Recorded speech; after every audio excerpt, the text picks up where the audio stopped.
napaka-importante po na ang development ng Pilipinas ay hindi lamang sa taas, hindi lamang sa matataas na opisyal, hindi lang sa Maynila, kung hindi sa bawat barangay sa buong Pilipinas.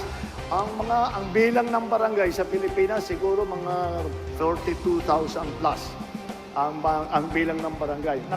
Nakapagtapos na tayo, nakapagbigay na tayo ng ganitong pondo, yung 200,000 sa bawat barangay. Nakapagbigay na tayo sa halos 37,000 at 37,000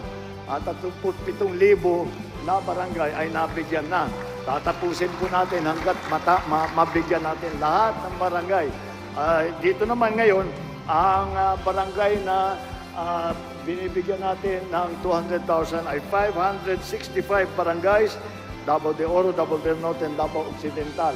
Kaya ipagpatuloy po natin itong programang ito. Ang ating mga scholar, pag gamitin ninyo na mabuti itong pondong ito, take advantage, pagsamantalaan ninyo na meron tayong pondo na maibigay at mag-aral kayo na mabuti.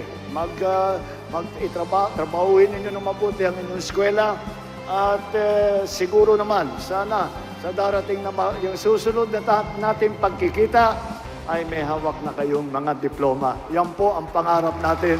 Yan po ay para kaya natin ginagawa po ito. Maraming salamat po.